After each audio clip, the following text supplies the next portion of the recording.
All right, now anesthetic. Typically we don't need much anesthetic. One carpule is enough. What I'm going to do is I'm going to just do a little bit in the roof of the mouth. All right, I don't want to raise that mucosa too much, maybe just a few drops there right in the center line where I'm going to put the maxillary fiducial, and then right in the center line of the mandible, central labial frenum. Mainly, I don't want the patient to feel that. I don't want their blood pressure to spike with anesthesia, but also the epinephrine because that mentalis muscle might bleed easily. Okay, so patient's positioned for a good mandible right now. First thing I want to do is I'm going to grab the 15 blade. Stretch the lip out. Central labial frenum. Right here. I'm going to cut straight into the central labial frenum. I'm going to go straight down to bone. Score that periosteum. Emery number 9. My number 9, I want to just get the muscle out of the way. Mentalis muscle out of the way. Because if I do, it'll be easier when I do the incision to reflect. All right, so you got about a 1 centimeter incision right there, central labial frenum to the bone. I'm aiming for the mental symphysis. I'm aiming for the trigone right there.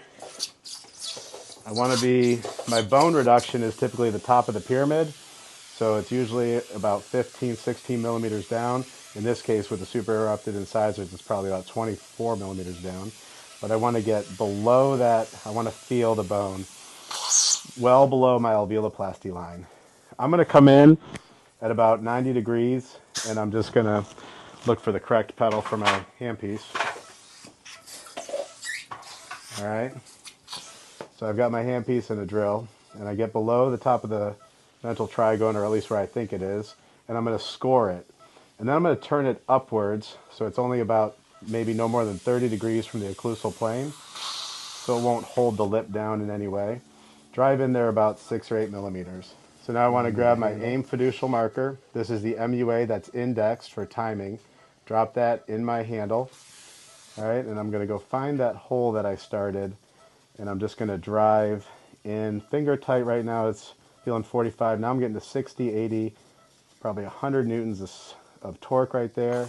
I like to square it up a little bit. And there it is. It's ready to go. Now I'll take the driver with the vortex screw and the fiducial here. No, it's right there. You got a vortex screw right on the table.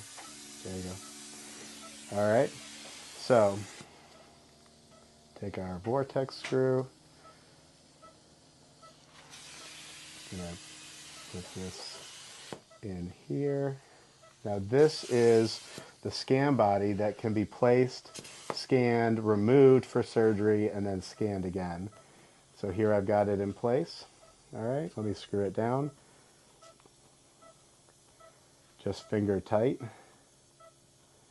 All right, doesn't have to be too tight at all. Now that can be scanned and then removed later. All right in the center of the mandible, below the level of the likely alveoloplasty, and we'll show you how to scan this momentarily. So here I've got my vortex bone screw and my tank in place. I'm going to find my little hole. This is the most tedious portion of it. Just make sure you find your first hole. And I'm going to drive the screw into the pallet. Now these are self-tapping screws as well, but in this case I've got a patient with such dense bone that I was expecting a little bit of difficulty. So I was going to drill the first one in. So there we go.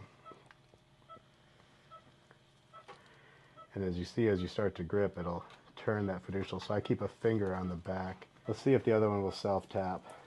He does have a very dense palate, so I might have to get it started, but we'll see.